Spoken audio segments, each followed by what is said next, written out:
ਸਤਿ ਸ੍ਰੀ ਅਕਾਲ। News 18 Punjab Haryana ਦੇਖ ਰਹੇ ਹੋ ਤੁਸੀਂ। ਗੌਰਵ ਸ਼ੁਕਲਾ ਮੈਂ ਹਾਂ ਤੁਹਾਡੇ ਨਾਲ ਤੇ ਹਾਜ਼ਰ ਹਾਂ 2 ਵਜੇ ਦੀਆਂ 5 ਵੱਡੀਆਂ ਖਬਰਾਂ ਲੈ ਕੇ। ਸਵੇਰ ਤੋਂ ਹੁਣ ਤੱਕ ਜਿਹੜੀਆਂ 5 ਵੱਡੀਆਂ ਖਬਰਾਂ ਨੇ ਉਹ ਅਸੀਂ ਤੁਹਾਨੂੰ ਦੱਸਾਂਗੇ। ਪੰਜਾਬ ਸਣੇ ਦੇਸ਼ ਦੇ ਵਿੱਚ ਕੀ ਕੁਝ ਇਸ ਸਮੇਂ ਹੋ ਰਿਹਾ ਹੈ। ਮੈਂ ਸ਼ੁਰੂਆਤ ਦਿਨ ਦੀ 5ਵੀਂ ਖਬਰ ਤੋਂ ਕਰਨ ਜਾ ਰਿਹਾ ਹਾਂ, ਉਸ ਤੋਂ ਬਾਅਦ ਚੌਥੀ, ਤੀਜੀ, ਦੂਜੀ ਤੇ ਦਿਨ ਦੀ ਸਭ ਤੋਂ ਵੱਡੀ ਖਬਰ ਆਖਿਰ ਦੇ ਵਿੱਚ ਅਸੀਂ ਤੁਹਾਨੂੰ ਦਿਖਾਵਾਂਗੇ। ਪਰ ਪਹਿਲਾਂ 5ਵੀਂ ਵੱਡੀ ਖਬਰ। 5ਵੀਂ ਵੱਡੀ ਖਬਰ ਸਕਰੀਨ ਦੇ ਉੱਤੇ ਕੁਝ ਹੀ ਪਲਾਂ ਦੇ ਵਿੱਚ ਇਹ ਖਬਰ ਜੁੜੀ ਹੋਈ ਹੈ ਹਰਿਆਣਾ ਦੇ ਗੁਰੂਗ੍ਰਾਮ ਤੋਂ। ਉੱਥੋਂ ਦੇ ਇੱਕ ਹੋਟਲ ਤੋਂ 5 ਸਟਾਰ ਹੋਟਲ ਹੈ ਗੁਰੂਗ੍ਰਾਮ ਦਾ, ਜਿੱਥੇ ਬੰਬ ਮਿਲਣ ਦੀ ਇਤਲਾਹ ਮਿਲੀ ਹੈ। ਹੋਟਲ ਦੀ ਲੈਂਡਲਾਈਨ ਦੇ ਉੱਤੇ ਇੱਕ ਕਾਲ ਆਈ, ਘੰਟੀ ਵੱਜੀ, ਫੋਨ ਚੁੱਕਦੇ ਹੀ ਜਿਹੜੇ ਉੱਥੇ ਹੋਟਲ ਦੇ ਲੋਕ ਸੀ ਯਾਨੀ ਕਿ ਸਟਾਫ ਸੀ ਉਹਨਾਂ ਨੂੰ ਆਵਾਜ਼ ਸੁਣਾਈ ਦਿੰਦੀ ਹੈ ਕਿ ਹੋਟਲ ਦੇ ਵਿੱਚ ਬੰਬ ਹੈ। ਤੇ ਉਸ ਤੋਂ ਬਾਅਦ ਹਫੜਾ ਦਫੜੀ ਜ਼ਰੂਰ ਉੱਥੇ ਮਚੀ ਹੈ। ਸਭ ਦੇ ਵਿਚਾਲੇ ਪੁਲਿਸ ਨੂੰ ਇਨਫਾਰਮ ਕੀਤਾ ਗਿਆ। ਕਾਲ ਤੋਂ ਬਾਅਦ ਉੱਥੇ ਇੱਕ ਦਹਿਸ਼ਤ ਵਾਲਾ ਮਾਹੌਲ ਜ਼ਰੂਰ ਬਣਿਆ। ਪਰ ਹੋਟਲ ਦੇ ਵਿੱਚ ਬੰਬ ਦੀ 5 ਸਟਾਰ ਹੋਟਲ ਦੇ ਵਿੱਚ ਜਿਹੜੇ ਵੱਡੇ ਰਸੂਖਦਾਰ ਕਈ ਲੋਕ ਹੁੰਦੇ ਨੇ ਉਹ ਜੁੜੇ ਹੁੰਦੇ ਨੇ। ਤੇ ਦੂਜੇ ਪਾਸੇ ਕਿਉਂਕਿ ਜਿਹੜਾ 2008 ਦੇ ਵਿੱਚ ਘਟਨਾਕ੍ਰਮ ਦੇਸ਼ ਦੇ ਵਿੱਚ ਹੋਇਆ ਮੁੰਬਈ ਦੇ ਤਾਜ ਹੋਟਲ ਦੇ ਵਿੱਚ, ਉਸ ਤੋਂ ਬਾਅਦ ਤਾਂ ਇਹਨਾਂ ਹੋਟਲਸ ਦੀ ਸੁਰੱਖਿਆ ਦੇ ਵਿੱਚ ਕਾਫੀ ਇਜ਼ਾਫਾ ਕੀਤਾ ਗਿਆ ਹੈ। ਔਰ ਤੁਹਾਨੂੰ ਦੱਸ ਦਈਏ ਕਿ ਹੋਟਲ ਦੇ ਲੈਂਡਲਾਈਨ ਦੇ ਉੱਤੇ ਕਾਲ ਆਈ ਸੀ ਤੇ ਜਿਸ ਤੋਂ ਬਾਅਦ ਐਕਸ਼ਨ ਦੇ ਵਿੱਚ ਉੱਥੇ ਜਿਹੜੀਆਂ ਟੀਮਾਂ ਪੁਲਿਸ ਦੀਆਂ ਪਹੁੰਚੀਆਂ ਹੋਈਆਂ ਨੇ, ਹੋਟਲ ਨੂੰ ਖਾਲੀ ਕਰਵਾਇਆ ਗਿਆ ਹੈ। ਔਰ ਤਸਵੀਰਾਂ ਤੁਹਾਡੇ ਸਾਹਮਣੇ ਨੇ ਕਿ ਜਿਹੜੇ ਅੰਦਰ ਲੋਕ ਸੀ ਉਹਨਾਂ ਨੂੰ ਬਾਹਰ ਜਾਣ ਦੀ ਰਿਕੁਐਸਟ ਕੀਤੀ ਗਈ। ਹੋਟਲ ਦੇ ਬਾਹਰ ਇਸ ਸਮੇਂ ਮੌਜੂਦ ਨੇ ਤੇ ਹੋਟਲ ਨੂੰ ਦੇ ਅੰਦਰ ਸਰਚ ਆਪਰੇਸ਼ਨ ਚਲਾਇਆ ਜਾ ਰਿਹਾ। ਹੋਰ ਸਿੱਧਾ ਅਪਡੇਟ ਲੈਣੇ ਆ गुरुग्राम तो साडे सहयोगी इस समय साडे नाल ने धर्मवीर शर्मा, उन्हां दा रुख करदे हां। धर्मवीर, जानना चाहेंगे क्या कुछ आपके पास अपडेट है? सर्च ऑपरेशन कंप्लीट हो गया या नहीं? क्या कुछ इस समय स्थिति? बिल्कुल, देखिए आज सुबह के समय में ही जो अम्बियंस मॉल के अंदर जो होटल है लीला, जो कि 5 सितारा होटल है, उसमें एक कॉल आई थी लैंडलाइन नंबर के ऊपर। उसमें ये कहा गया था कि हमने इस होटल में बम को प्लांट किया है और ये कुछ समय बाद फट जाएगा। तो उसके बाद ही पुलिस को सूचना दी गई। पुलिस मौके पर पहुंची, बॉम्ब स्क्वाड की टीम मौके पर पहुंची। और अभी की जो ताजा खबर ये है कि अब से 2 मिनट पहले ही अपडेट गुरुग्राम पुलिस की तरफ से ये आया है। ये कहा गया है कि क्लीन चिट दे दी गई है, होटल में किसी तरह का कोई बॉम्ब नहीं है, लोगों को अंदर जाने की अनुमति दे दी है। ये इस वक्त की ब्रेकिंग है कि होटल में लोगों को वापस जाने की अनुमति दे दी गई है, कोई बॉम्ब नहीं मिला है। लेकिन अब गुरुग्राम पुलिस उस व्यक्ति की तलाश कर रही है जिसने ये कॉल एक तरह से होटल में किया था, जिसने की एक तरह से कुछ समय के लिए लोगों की सांसें अटक गई। दहशत भरा माहौल जो है पूरे इस इलाके में फैल गया था। एम्बियंस मॉल को खाली कराया गया था, होटल को खाली करवाया गया था, लेकिन अब लोगों को जाने की इजाजत दे दी है। और अब गुरुग्राम पुलिस उस व्यक्ति की तलाश कर रही है जिसने इस होटल में ये एक तरह से झूठी जो कॉल है, जिसने बम लगाने की जो कॉल है वो दी थी, अब उसकी तलाश गुरुग्राम पुलिस कर रही है। जी, तो इस समय की अपडेट यह है कि पूरा होटल सर्च कर दिता गया ते होटल ਨੂੰ ਤਾਂ ਕਲੀਅਰ ਕਰ ਦਿੱਤਾ ਗਿਆ, ਉੱਥੇ ਕੋਈ ਬੰਬ ਨਹੀਂ ਹੈ। ਤੇ ਜਿਹੜਾ ਕਾਲ ਹੈ ਜਿਸ ਵੱਲੋਂ ਕੀਤੀ ਗਈ ਉਸ ਦੀ ਜਾਂਚ ਜ਼ਰੂਰ ਕੀਤੀ ਜਾ ਰਹੀ ਹੈ। ਸ਼ੁਕਰੀਆ ਧਰਮਵੀਰ, ਧੰਨਵਾਦ ਸਾਡੇ ਨਾਲ ਜੁੜਨ ਦੇ ਲਈ, ਇਸ ਪੂਰੀ ਗੱਲਬਾਤ ਦੇ ਲਈ। ਵੱਡੀ ਖਬਰ ਹੈ ਪਰ ਇਸ ਸਮੇਂ ਤੁਹਾਨੂੰ ਅਪਡੇਟ ਦੇ ਦਈਏ ਕਿ ਫੋਨ ਦੇ ਉੱਤੇ ਇੱਕ ਹੋਟਲ ਦੇ ਵਿੱਚ ਬੰਬ ਮਿਲਣ ਦੀ ਜਿਹੜੀ ਇਤਲਾਹ ਦਿੱਤੀ ਗਈ ਸੀ ਤੇ ਉਸ ਤੋਂ ਬਾਅਦ ਇਹ ਸਰਚ ਆਪਰੇਸ਼ਨ ਉੱਥੇ ਚਲਾਇਆ ਗਿਆ। ਪੁਲਿਸ ਨੇ ਕਲੀਅਰ ਕਰ ਦਿੱਤਾ ਕਿ ਕਿਸ ਦੀ ਸ਼ਰਾਰਤ ਹੈ। ਹੋਟਲ ਦੇ ਵਿੱਚ ਕਿਸੇ ਤਰ੍ਹਾਂ ਦਾ ਕੋਈ ਵੀ ਇਤਰਾਜ਼ਯੋਗ ਸਮਾਨ ਬਰਾਮਦ ਨਹੀਂ ਕੀਤਾ ਗਿਆ, ਕੋਈ ਧਮਾਕਾ ਖੇਸ ਸਮੱਗਰੀ ਬਰਾਮਦ ਨਹੀਂ ਕੀਤੀ ਗਈ ਹੈ। ਹੋਟਲ ਕਲੀਅਰ ਹੈ, ਪਰ ਹੁਣ ਦੂਜੇ ਪਾਸੇ ਕਿਸ ਦੇ ਵੱਲੋਂ ਕਿਉਂ ਕਾਲ ਕੀਤੀ ਗਈ ਉਸ ਦੀ ਜਾਂਚ ਹੁਣ ਜ਼ਰੂਰ ਸਾਈਬਰ ਸੈੱਲ ਕਰੇਗਾ ਕਿ ਆਖਿਰ ਕਿਸ ਦੀ ਇਹ ਕੋਸ਼ਿਸ਼ ਸੀ, ਸ਼ਰਾਰਤ ਸੀ ਤੇ ਇਸ ਦੇ ਪਿੱਛੇ ਵਜ੍ਹਾ ਕੀ ਸੀ। ਹੋਟਲ ਦੇ ਵਿੱਚ ਬੰਬ ਹੋਣ ਦੀ ਖਬਰ ਅਫਵਾਹ ਨਿਕਲੀ ਹੈ।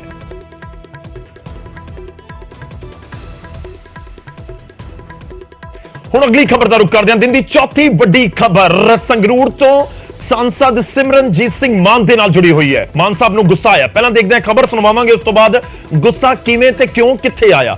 ਜੀ ਹਾਂ, ਸਿਮਰਨਜੀਤ ਸਿੰਘ ਮਾਨ ਇੱਕ ਪ੍ਰੈਸ ਕਾਨਫਰੰਸ ਕਰਨ ਦੇ ਲਈ ਬੈਠੇ ਹੋਏ ਸੀ, ਜਿਹੜੇ ਉਹਨਾਂ ਦੇ ਸਹਿਯੋਗੀ ਉਹਨਾਂ ਦੇ ਨਾਲ ਪਹੁੰਚੇ ਹੋਏ ਸੀ। ਉਹਨਾਂ ਨੂੰ ਕਹਿੰਦੇ ਗੈਟ ਆਊਟ ਕਹਿ ਦਿੱਤਾ ਉਹਨਾਂ ਦੇ ਵੱਲੋਂ ਤੇ ਸਿਮਰਨਜੀਤ ਸਿੰਘ ਮਾਨ ਗੁੱਸੇ 'ਚ ਭੜਕਦੇ ਹੋਏ ਨਜ਼ਰ ਆਏ। ਦਰਅਸਲ ਜਦੋਂ ਮਾਨ ਪ੍ਰੈਸ ਕਾਨਫਰੰਸ ਕਰ ਰਹੇ ਸੀ, ਆਪਣੀ ਗੱਲ ਕਰਨ ਦਾ ਕੋਸ਼ਿਸ਼ ਕਰ ਰਹੇ ਸੀ ਤੇ ਉਸੇ ਟਾਈਮ ਫੋਨ ਦੀ ਘੰਟੀ ਵੱਜਦੀ ਹੈ। 1-2 ਲੋਕਾਂ ਦੀ ਵੱਜੀ ਤੇ ਉਸ ਤੋਂ ਬਾਅਦ ਮਾਨ ਸਾਹਿਬ ਨੂੰ ਗੁੱਸਾ ਆ ਗਿਆ। ਮੋਬਾਈਲ ਦੀ ਘੰਟੀ ਜਿਹੜੀ ਵੱਜਦੀ ਉਹਨਾਂ ਤੋਂ ਬਰਦਾਸ਼ਤ ਨਹੀਂ ਹੋਈ। ਆਪਣੇ ਸਮਰਥਕਾਂ ਨੂੰ ਕਿਹਾ, ਆਪਣੇ ਸਮਰਥਕ ਇੱਕ ਨਾਲ ਖੜੇ ਹੋਏ ਸਨ ਤੇ ਉਹਨਾਂ ਨੂੰ ਗੈਟ ਆਊਟ ਉੱਥੋਂ ਕਹਿ ਦਿੱਤਾ। ਮਾਨ ਨੇ ਇੱਕ ਸਮਰਥਕ ਨੂੰ ਧੱਕਾ ਵੀ ਦਿੱਤਾ, ਉਹ ਵੀ ਤਸਵੀਰਾਂ ਦੇ ਵਿੱਚ ਕੈਦ ਹੋ ਗਿਆ। एमपी सिमरनजीत सिंह मान ਨੂੰ ਪਸੰਦ ਨਹੀਂ ਆਈ ਅਨੁਸ਼ਾਸਨਹੀਣਤਾ। ਖੈਰ ਚੰਗੀ ਗੱਲ ਹੈ ਕਿ ਅਨੁਸ਼ਾਸਨਹੀਣਤਾ ਤਾਂ ਕਿਸੇ ਨੂੰ ਪਸੰਦ ਨਹੀਂ ਹੁੰਦੀ, ਪਰ ਦੂਜਾ ਸਵਾਲ ਇਹ ਹੈ ਕਿ ਆਖਿਰ ਇੰਨਾ ਗੁੱਸਾ ਕਿਉਂ ਵੀ ਇੱਕ ਆਪਣੇ ਸਮਰਥਕ ਦੇ ਉੱਤੇ ਜਿਹੜੇ ਉਹਨਾਂ ਦੇ ਸਮਰਥਨ ਦੇ ਵਿੱਚ ਆ ਕੇ ਉੱਥੇ ਖੜੇ ਹੋਏ ਸੀ। ਇਸ ਪ੍ਰੈਸ ਕਾਨਫਰੰਸ ਦੇ ਵਿੱਚ ਪਿੱਛੇ ਵਾਲੇ ਪਾਸੇ ਇੱਕ ਸਰਦਾਰ ਜੀ ਨਜ਼ਰ ਆ ਰਹੇ ਨੇ ਤਾਂ ਮਾਨ ਸਾਹਿਬ ਐਮਪੀ ਨੇ, ਮਾਨ ਸਾਹਿਬ ਆਪਣੀ ਪਾਰਟੀ ਦੇ ਮੁਖੀ ਨੇ, ਸਭ ਕੁਝ ਠੀਕ ਹੈ ਪਰ ਜ਼ਰੂਰ ਆਪਣੇ ਵਰਕਰਾਂ ਨੂੰ ਵੀ ਨਾਲ ਲੈਣਾ ਚਾਹੀਦਾ ਹੈ। ਪਰ ਇਸ ਸਭ ਦੇ ਵਿਚਾਲੇ ਜਿਹੜੀ ਫੋਨ ਦੀ ਘੰਟੀ ਵੱਜੀ ਉਹ ਵੀ ਮਾਨ ਸਾਹਿਬ ਨੂੰ ਬਿਲਕੁਲ ਪਸੰਦ ਨਹੀਂ ਆਈ ਤੇ ਮਾਨ ਸਾਹਿਬ ਦਾ ਗੁੱਸਾ ਫੁੱਟ ਗਿਆ। ਖੈਰ ਜਦੋਂ ਤੋਂ ਐਮਪੀ ਬਣੇ ਨੇ ਉਦੋਂ ਤੋਂ ਵਿਵਾਦਾਂ ਦੇ ਨਾਲ ਤਾਂ ਬਹੁਤ ਨੇੜਤਾ ਹੋ ਚੁੱਕੀ ਹੈ ਐਮਪੀ ਸਾਹਿਬ ਦੀ ਕਦੇ ਉਹਨਾਂ ਦਾ ਬਿਆਨ ਤੇ ਕਦੇ ਉਹਨਾਂ ਦੀ ਪ੍ਰੈਸ ਕਾਨਫਰੰਸ, ਕਦੇ ਉਹਨਾਂ ਦੀ ਪਾਰਟੀ ਦੇ ਵੱਲੋਂ ਪੰਜਾਬੀ ਦੇ ਮੁੱਦੇ ਨੂੰ ਚੁੱਕਿਆ ਜਾਣਾ, ਅੰਗਰੇਜ਼ੀ 'ਚ ਇਸ਼ਤਿਹਾਰ ਜਾਰੀ ਕਰਕੇ, ਕਦੇ ਭਗਤ ਸਿੰਘ ਨੂੰ ਲੈ ਕੇ ਬਿਆਨ, ਕਦੇ ਕਿਸੇ ਹੋਰ ਕੰਟਰੋਵਰਸੀ ਨੂੰ, ਚਾਹੇ ਉਹਨਾਂ ਦੀ ਤਸਵੀਰ ਨੂੰ ਲੈ ਕੇ ਉਹ ਕੰਟਰੋਵਰਸੀ ਕ੍ਰੀਏਟ ਹੋਈ ਹੈ।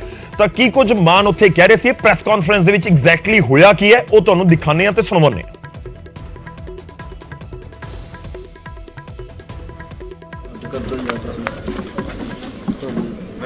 ਇੰਨਾ ਨਹੀਂ ਪਤਾ ਕਿੰਨੇ ਧਿਆਨ ਨਾਲ ਉਹ ਬੋਲ ਰਹੇ ਨੇ, ਤੂੰ ਵੀ ਬਟਨ ਬੰਦ ਕਰ।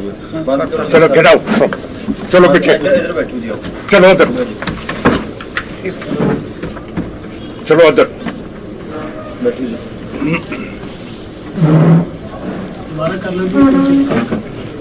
ਉਹ ਯਾਰ ਇੱਕ ਮਿੰਟ ਬੇਨਤੀ ਹੈ ਸਾਰਿਆਂ ਨੂੰ ਵੀ ਯਾਰ ਤੁਸੀਂ ਪਲੀਜ਼, ਤੁਸੀਂ ਕਰਨਾ ਤਾਂ ਗੈਟ ਆਊਟ। ਦੋਨੇ ਹੱਥ ਬੰਦ ਕਰ ਦੋ ਯਾਰ।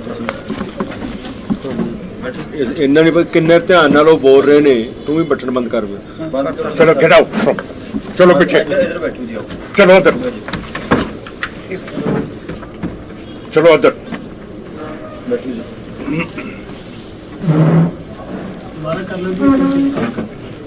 ਉਹ ਯਾਰ ਇੱਕ ਮਿੰਟ ਬੇਨਤੀ ਹੈ ਸਾਰਿਆਂ ਨੂੰ ਵੀ ਯਾਰ ਤੁਸੀਂ ਪਲੀਜ਼, ਤੁਸੀਂ ਕਰਨਾ ਤਾਂ ਗੈਟ ਆਊਟ। ਦੋਨੇ ਹੱਥ ਬੰਦ। ਕਿ ਜਿਹੜੀ ਸਾਨੂੰ ਸਿੱਖਾਂ ਨੂੰ ਜਮਹੂਰੀਅਤ 1925 ਦੇ ਵਿੱਚ ਮਿਲੀ ਸੀ, ਸਾਡੀ ਐਸਜੀਪੀਸੀ ਬਣੀ ਸੀਗੀ, ਇੰਨੀਆਂ ਕੁਰਬਾਨੀਆਂ ਤੋਂ ਬਾਅਦ ਮਹੰਤਾਂ ਤੋਂ ਗੁਰਦੁਆਰੇ ਛੜਾਏ ਗਏ ਸੀ।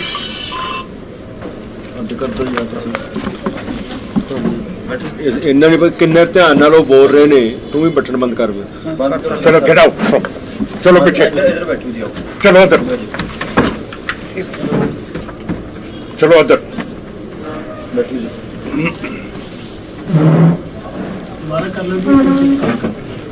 ਉਹ ਯਾਰ ਇੱਕ ਮਿੰਟ ਬੇਨਤੀ ਹੈ ਸਾਰਿਆਂ ਨੂੰ ਵੀ ਯਾਰ ਤੁਸੀਂ ਪਲੀਜ਼, ਤੁਸੀਂ ਕਰਨਾ ਤਾਂ ਗੈਟ ਆਊਟ। ਦੋਨੇ ਹੱਥ ਬੰਦ ਕਰ ਲਿਓ ਜੀ ਆਪਣੇ ਫੋਨ ਪਲੀਜ਼। 10 ਮਿੰਟਾਂ ਦੇ ਵਿੱਚ ਸਾਰੀ ਗੱਲ ਆਰਾਮ ਨਾਲ ਹੋ ਜਾਣੀ ਹੈ, ਬਾਰ-ਬਾਰ ਕਹਿਣਾ ਪੈ ਰਿਹਾ ਹੈ। ਮਾਫ ਕਰਨਾ ਜੀ, ਇਹ ਤਾਂ ਬਹੁਤ ਬਦਤਮੀਜ਼ੀ ਹੈ ਸਾਡੇ ਵੱਲੋਂ ਵੀ, ਕਿਸੇ ਵੱਲੋਂ ਵੀ, ਕਿ ਜੇ ਪ੍ਰੈਸ ਕਾਨਫਰੰਸ ਹੁੰਦੀ ਹੋਵੇ ਤਾਂ ਵਿੱਚ ਇਹ ਟੈਲੀਫੋਨ ਵੱਜ ਜਾਣ। ਮੇਰੇ ਨਹੀਂ ਬੀਬੀ ਜੀ, ਤੁਸੀਂ ਨਹੀਂ ਬੀਬੀ ਜੀ, ਜੇ ਤੁਸੀਂ ਪ੍ਰੈਸ ਕਾਨਫਰੰਸ ਕਰਨੀ ਹੈ ਨਾ, ਕਿ 15 ਤਰੀਕ ਨੂੰ ਦੁਨੀਆ 'ਚ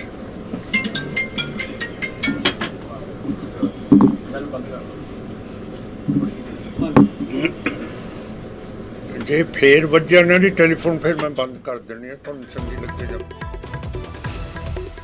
ਤਾਂ ਐਮਪੀ ਨੇ ਸੰਗਰੂਰ ਤੋਂ ਤੇ ਗੁੱਸਾ ਆ ਗਿਆ, ਵਜ੍ਹਾ ਸੀ ਫੋਨ ਦੀ ਘੰਟੀ ਵੱਜਣਾ। ਹੁਣ ਫੋਨ ਲੋਕਾਂ ਦੇ ਕੋਲ ਹੈਗੇ ਨੇ, ਸਭ ਦੇ ਕੋਲ ਹੁੰਦੇ ਨੇ, ਤੇ ਮੌਕੇ ਦੇ ਉੱਤੇ ਕਈ ਵਾਰ ਇਤਫਾਕ ਵੀ ਹੋ ਜਾਂਦੀਆਂ ਨੇ ਚੀਜ਼ਾਂ, ਇਤਫਾਕਨ, ਕਿ ਜਦੋਂ ਕੋਈ ਬੋਲਣ ਲੱਗਦਾ ਤਾਂ ਫੋਨ ਦੀ ਘੰਟੀ ਵੱਜਦੀ ਹੈ, ਦੁਬਾਰਾ ਬੋਲਣ ਲੱਗਦਾ ਤਾਂ ਫੋਨ ਦੀ ਘੰਟੀ ਵੱਜਦੀ ਹੈ, ਦੁਬਾਰਾ ਬੋਲਣ ਲੱਗਦਾ ਤਾਂ ਫੇਰ ਫੋਨ ਦੀ ਘੰਟੀ ਵੱਜਦੀ ਹੈ। ਸ਼ਾਇਦ ਉਹੀ ਕੁਝ ਹੋਇਆ, ਪਰ ਮਾਨ ਸਾਹਿਬ ਨੂੰ ਪਸੰਦ ਨਹੀਂ ਆਇਆ ਤੇ ਉਸ ਤੋਂ ਬਾਅਦ ਗੁੱਸਾ ਮੀਡੀਆ ਵਾਲਿਆਂ ਤੇ ਥੋੜਾ ਜਿਹਾ ਘੱਟ, ਪਰ ਆਪਣਿਆਂ ਤੇ ਜ਼ਿਆਦਾ ਨਿਕਲਿਆ। ਹੁਣ ਗੈਟ ਆਊਟ ਆਪਣਿਆਂ ਨੂੰ ਕਹਿਣਾ ਚਾਹ ਰਹੇ ਸੀ ਜਾਂ ਫਿਰ ਮੀਡੀਆ 'ਚ ਵੱਜ ਰਹੇ ਫੋਨ ਉਹਨਾਂ ਨੂੰ ਕਹਿਣਾ ਚਾਹ ਰਹੇ ਸੀ, ਇੱਕ ਵੱਡਾ ਸਵਾਲ ਹੈ। ਤੁਹਾਨੂੰ ਇੱਕ ਵਾਰ ਫਿਰ ਤੋਂ ਸੁਣਵਾਉਂਦੇ ਹਾਂ ਕਿ ਆਖਿਰ ਉੱਥੇ ਹੋਇਆ ਕੀ। ਦਰਅਸਲ ਪ੍ਰੈਸ ਕਾਨਫਰੰਸ ਲੱਗੀ ਹੋਈ ਸੀ, ਐਸਜੀਪੀਸੀ ਦਾ ਮੁੱਦਾ ਸੀ। ਮੁੱਦਾ ਕੀ ਸੀ ਉਹ ਵੀ ਤੁਹਾਨੂੰ ਦੱਸਾਂਗੇ, ਪਰ ਐਸਜੀਪੀਸੀ ਦੇ ਮੁੱਦੇ ਨੂੰ ਲੈ ਕੇ ਇੱਕ 15 ਤਰੀਕ ਨੂੰ ਪ੍ਰਦਰਸ਼ਨ ਦਾ ਉਹ ਜ਼ਿਕਰ ਕਰ ਰਹੇ ਸੀ, ਤੇ ਇਸ ਤੋਂ ਚਾਲੇ ਜਦੋਂ ਵੀ ਪ੍ਰੈਸ ਕਾਨਫਰੰਸ ਸ਼ੁਰੂ ਕਰਨ ਲੱਗਦੇ ਨੇ ਫੋਨ ਦੀ ਘੰਟੀ ਵੱਜਦੀ ਹੈ। ਤਾਂ ਉਹਨਾਂ ਦੇ ਨਾਲ ਬੈਠਾ ਇੱਕ ਸ਼ਖਸ ਬੋਲਦਾ ਹੈ ਕਿ ਆਪਣੇ ਕਾਲਰ ਦੇ, ਆਪਣੇ ਸ਼ਰਟ ਦੇ ਜਿਹੜਾ ਕੁੜਤਾ ਪਾਇਆ ਹੋਇਆ ਸੀ ਉਸਦੇ ਬਟਨ ਬੰਦ ਕਰੋ। ਹੁਣ ਬਟਨ ਬੰਦ ਕਰਨ ਨੂੰ ਕਿਸੇ ਹੋਰ ਨੇ ਕਿਹਾ ਸੀ ਤੇ ਦੂਜੇ ਪਾਸੇ ਮਾਨ ਸਾਹਿਬ ਨੂੰ ਗੈਟ ਆਊਟ ਕਹਿਣ ਲੱਗ ਗਏ। ਹੁਣ ਫੋਨ ਦੀ ਘੰਟੀ ਕਿਸੇ ਦੀ ਵੱਜੀ, ਬਟਨ ਕਿਸੇ ਦੇ ਖੁੱਲੇ ਸੀ, ਗੈਟ ਆਊਟ ਕਿਸੇ ਨੂੰ ਕਹਿ ਦਿੱਤਾ। ਤਾਂ ਕੁੱਲ ਮਿਲਾ ਕੇ ਇਸ ਪੂਰੀ ਪ੍ਰੈਸ ਕਾਨਫਰੰਸ ਦੇ ਵਿੱਚ ਮਾਨ ਸਾਹਿਬ ਦਾ ਗੁੱਸਾ ਜ਼ਿਆਦਾ ਸੁਰਖੀਆਂ ਦੇ ਵਿੱਚ ਰਿਹਾ, ਜਿਹੜਾ ਮੁੱਦਾ ਚੁੱਕਣ ਆਏ ਸੀ ਉਸ ਤੋਂ ਵੀ ਸ਼ਾਇਦ ਜ਼ਿਆਦਾ। ਤਾਂ ਮਾਨ ਸਾਹਿਬ ਨੂੰ ਗੁੱਸਾ ਆਇਆ। ਮੈਂ ਇੱਕ ਵਾਰ ਫਿਰ ਤੋਂ ਤੁਹਾਨੂੰ ਸੁਣਾਉਣਾ ਕਿ ਆਖਿਰ ਕੀ ਕੁਝ ਉੱਥੇ ਉਸ ਸਮੇਂ ਹੋਇਆ ਔਰ ਸਿਮਰਨਜੀਤ ਸਿੰਘ ਮਾਨ ਕਿਉਂ ਭੜਕਦੇ ਹੋਏ ਗੁੱਸਾ ਕਰਦੇ ਨਜ਼ਰ ਆਏ।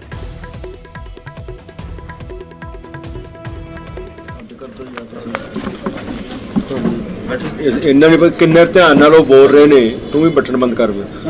ਚਲੋ ਗੈਟ ਆਊਟ, ਚਲੋ ਪਿੱਛੇ, ਚਲੋ ਉਧਰ, ਚਲੋ ਉਧਰ।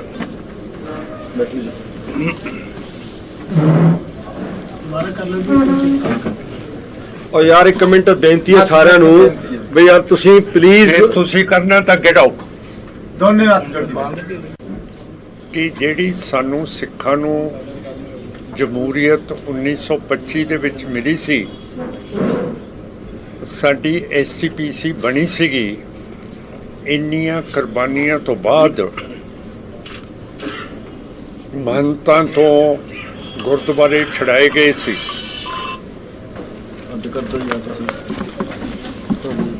ਇੰਨਾ ਨਹੀਂ ਪਤਾ ਕਿੰਨੇ ਧਿਆਨ ਨਾਲ ਉਹ ਬੋਲ ਰਹੇ ਨੇ, ਤੂੰ ਵੀ ਬਟਨ ਬੰਦ ਕਰ ਦੇ। ਚਲੋ ਗੈਟ ਆਊਟ ਫਰਮ, ਚਲੋ ਪਿੱਛੇ, ਚਲੋ ਉਧਰ, ਚਲੋ ਉਧਰ।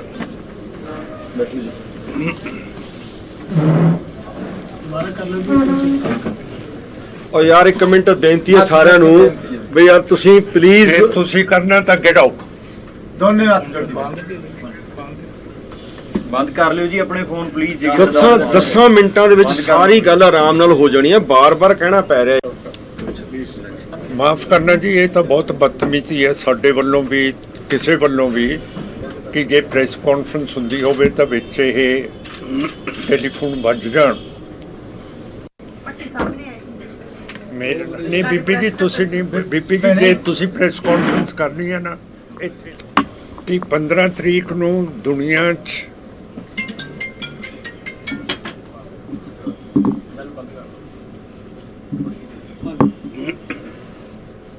ਜੇ ਫੇਰ ਵੱਜਿਆ ਨਾ ਜੀ ਟੈਲੀਫੋਨ, ਫਿਰ ਮੈਂ ਬੰਦ ਕਰ ਦੇਣੀ ਹੈ, ਤੁਹਾਨੂੰ ਚੰਗੀ ਲੱਗੇ ਜਾਂ ਮਾੜੀ ਲੱਗੇ। ਕਰ ਮੋਰਲ ਆਫ ਦਾ ਸਟੋਰੀ ਇਹ ਹੈ ਕਿ ਜੇਕਰ ਤੁਸੀਂ ਮਾਨ ਸਾਹਿਬ ਨੂੰ ਮਿਲਣ ਜਾ ਰਹੇ ਹੋ ਤਾਂ ਫੋਨ ਸਵਿਚ ਆਫ ਕਰ ਲਓ ਜਾਂ ਸਾਇਲੈਂਟ ਕਰ ਲਵੋ, ਕਿਉਂਕਿ ਘੰਟੀ ਵੱਜਣ ਤੇ ਮਾਨ ਸਾਹਿਬ ਨੂੰ ਗੁੱਸਾ ਆ ਸਕਦਾ ਹੈ ਔਰ ਕੁਝ ਉਹੀ ਹੁੰਦਾ ਹੋਇਆ ਨਜ਼ਰ ਵੀ ਆਇਆ। ਪਰ ਦੂਜੇ ਪਾਸੇ 15 ਤਰੀਕ ਦਾ ਉਹ ਜ਼ਿਕਰ ਕਰ ਰਹੇ ਸੀ, ਉਹ ਕੀ ਹੈ ਉਹ ਵੀ ਤੁਹਾਨੂੰ ਅੱਗੇ ਦੱਸਾਂਗੇ ਕਿ ਆਖਿਰ ਪ੍ਰੈਸ ਕਾਨਫਰੰਸ ਐਸਜੀਪੀਸੀ ਦਾ ਮੁੱਦਾ ਹੈ 15 ਤਰੀਕ ਨੂੰ ਕੀ ਕਹਿਣਾ ਚਾਹ ਰਹੇ ਸੀ ਐਮਪੀ ਮਾਨ, ਉਹ ਤੁਹਾਨੂੰ ਦੱਸਾਂਗੇ। ਪਰ ਇਸ ਸਭ ਦੇ ਵਿਚਾਲੇ ਦਿਨ ਦੀ ਤੀਜੀ ਵੱਡੀ ਖਬਰ ਦਾ ਮੈਂ ਰੁਕ ਕਰਦਾ। ਇੱਕ ਖਬਰ ਜੁੜੀ ਹੋਈ ਹੈ ਇੱਕ ਬੱਚੇ ਦੀ ਮੌਤ ਦੇ ਨਾਲ ਜੁੜੀ ਹੋਈ ਹੈ। ਇਹ ਬੱਚੇ ਦੀ ਮੌਤ ਹੁੰਦੀ ਹੈ ਇੱਕ ਚਰਚ ਦੇ ਅੰਦਰ, ਜੋ ਇਲਜ਼ਾਮ ਲੱਗ ਰਹੇ ਨੇ, ਤੇ ਖਬਰ ਹੈ ਜਲੰਧਰ ਤੋਂ। ਜਿਹਾਂ ਚਰਚ ਦੇ ਵਿੱਚ ਬੱਚੇ ਦੀ ਮੌਤ ਦਾ ਮਾਮਲਾ ਗਰਮਾਉਂਦਾ ਜਾ ਰਿਹਾ ਹੈ। ਬੀਜੇਪੀ ਆਗੂ ਮਨਜਿੰਦਰ ਸਿੰਘ ਸਿਰਸਾ ਪਰਚਾ ਦਰਜ ਕਰਨ ਦੀ ਮੰਗ ਕਰ ਰਹੇ ਨੇ ਕਿ ਪਰਚਾ ਦਰਜ ਹੋਣਾ ਚਾਹੀਦਾ ਹੈ ਪਾਦਰੀ ਦੇ ਖਿਲਾਫ।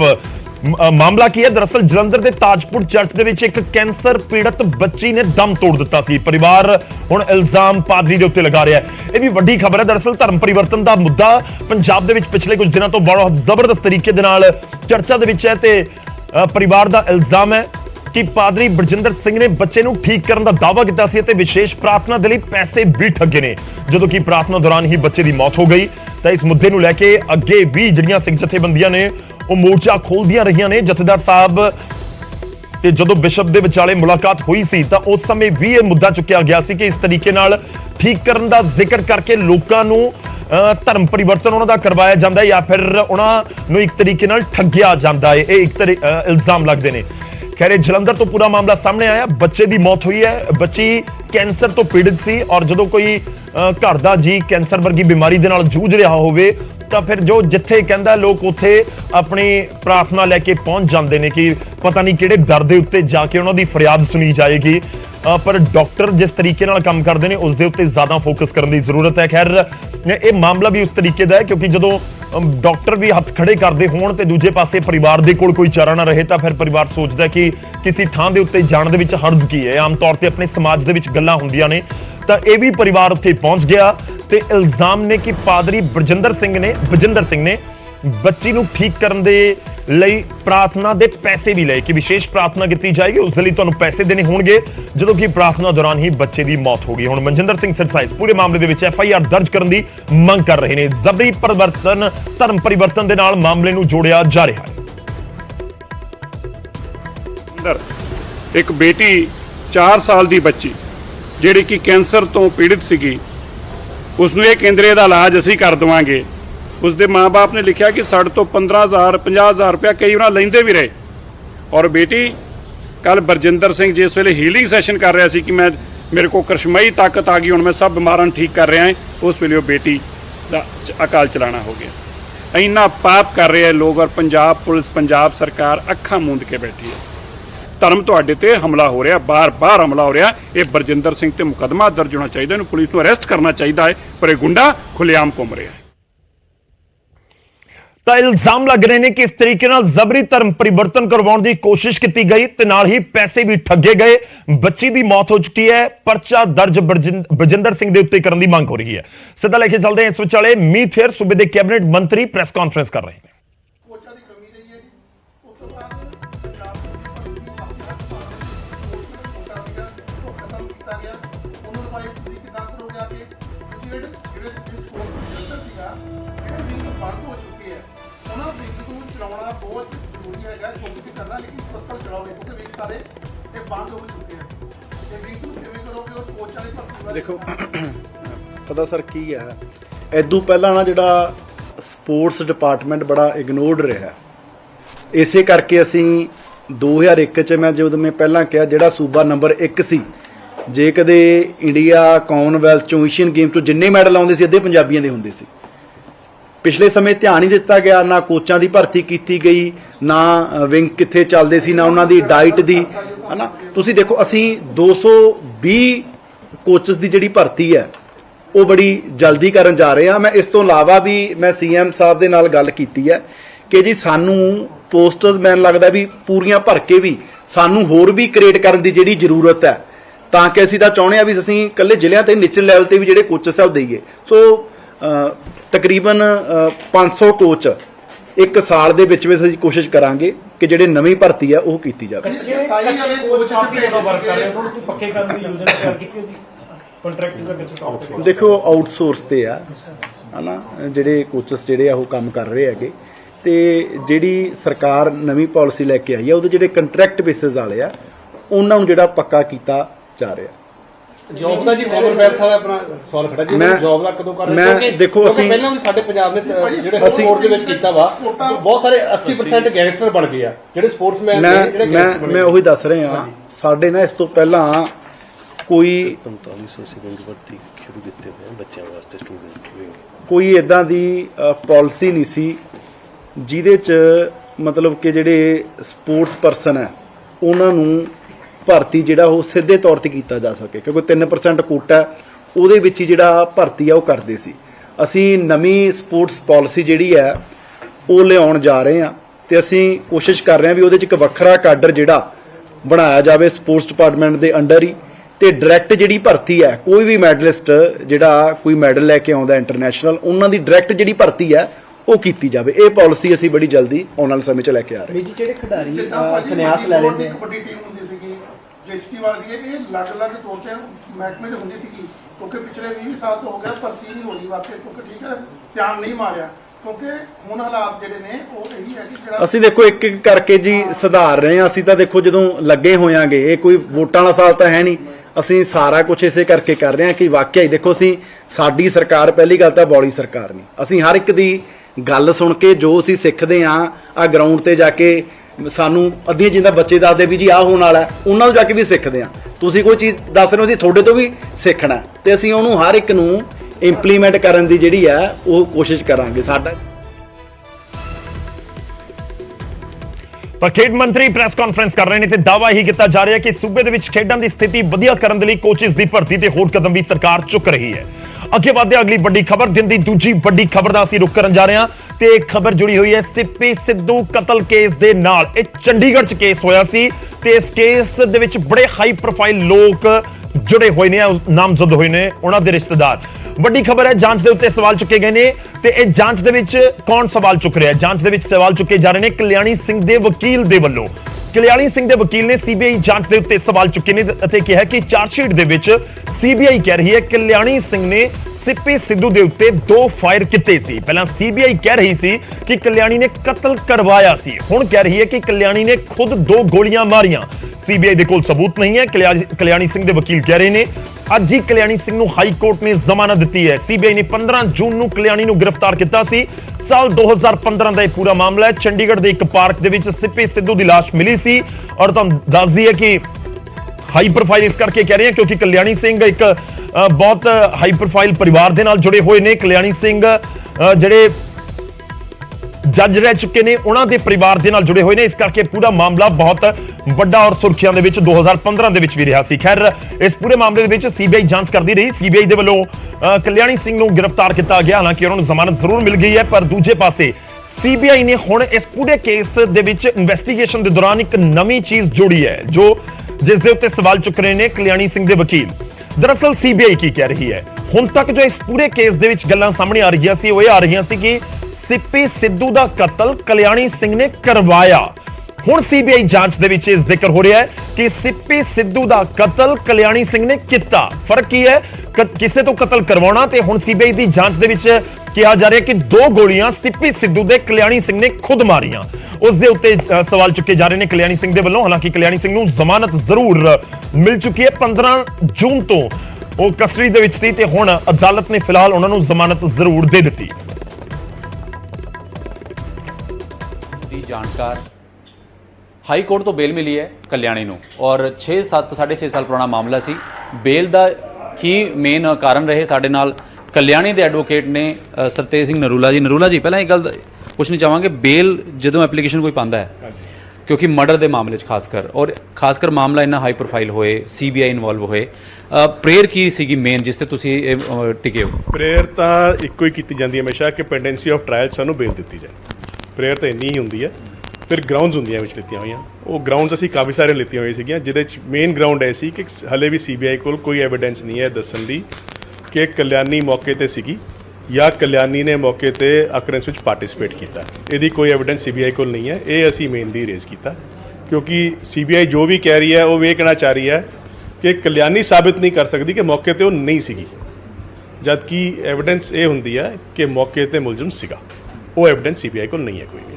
ਸੀਬੀਆਈ ਨੇ ਚਾਰਜ ਸ਼ੀਟ ਫਾइल ਕੀਤੀ ਹੈ, ਕਾਫੀ ਲੰਬੀ ਚਾਰਜ ਸ਼ੀਟ ਹੈ ਔਰ ਉਹਦੇ ਵਿੱਚ ਕਿਹਾ ਗਿਆ ਕਿ ਕਲਿਆਣੀ ਨੇ ਵੀ ਫਾਇਰ ਕੀਤੇ ਹੈ ਔਰ 2 ਹੋਰ ਬੰਦੇ ਉਹਨਾਂ ਨੇ ਫਾਇਰ ਕੀਤੇ ਹੈ। ਇੱਦਾਂ ਹੈ ਕਿ ਜਦੋਂ ਪਹਿਲਾਂ ਚਾਰਜ ਸ਼ੀਟ ਇਹਨਾਂ ਨੇ ਫਾਈਲ ਕੀਤੀ ਸੀਗੀ ਦਸੰਬਰ 2020 ਵਿੱਚ, ਉਸ ਟਾਈਮ ਸੀਬੀਆਈ ਨੇ ਕਿਹਾ ਸੀ ਸਾਡੇ ਕੋਲ ਐਵੀਡੈਂਸ ਸਫੀਸ਼ੀਐਂਟ ਨਹੀਂ ਹੈ ਬਿਲਕੁਲ ਵੀ ਜਿਹਦੇ ਨਾਲ ਅਸੀਂ ਚਲਾਨ ਕਰ ਸਕੀਏ ਕਲਿਆਣੀ ਨੂੰ। ਅੱਜ ਵੀ ਜਿਹੜੇ ਮੈਂ ਪੜ੍ਹ ਰਿਹਾ ਅਖਬਾਰਾਂ 'ਚ ਜਿਹੜੇ ਗਵਾਹਾਂ ਦੇ ਨਾਮ ਆ ਰਹੇ ਹਨ ਉਹ ਸਾਰੇ ਗਵਾਹ ਹੋਈ ਹੈ ਜਿਹੜੇ ਉਸ ਟਾਈਮ ਵੀ ਸੀਬੀਆਈ ਕੋਲ ਸੀਗੇ ਔਰ ਜਿਹੜੀ ਪੁਰਾਣੀ ਰਿਪੋਰਟ ਫਾਈਲ ਕੀਤੀ ਸੀਬੀਆਈ ਨੇ ਇੰਟਰਸਟ ਉਹਦੇ 'ਚ ਵੀ 178 ਵਿਟਨੈਸਿਸ ਆਲਰੇਡੀ ਮੈਂਸ਼ਨਡ ਹੈ।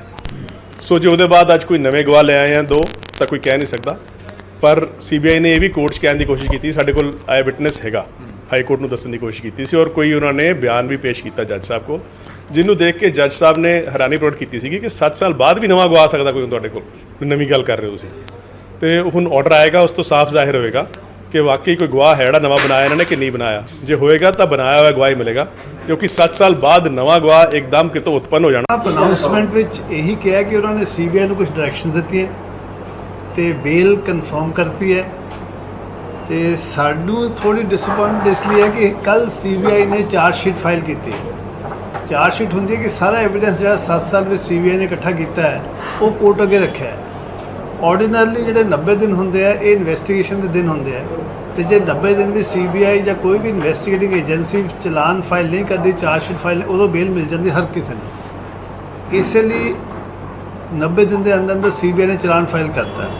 तो आम तौर पे जिथे हीनस क्राइम होवे, मर्डर होवे, बेल कंसीडर करते हैं कि जिहड़ा एविडेंस इन्वेस्टिगेटिंग एजेंसी ने इकट्ठा किया है उस इस केस विच वो ना ही तो प्रोसिक्यूशन को तो चलो सी बट वो कोर्ट नूं दिखा नहीं सके क्योंकि उन्होंने हले चार्जशीट पास नहीं सी की फिर उत्थे की।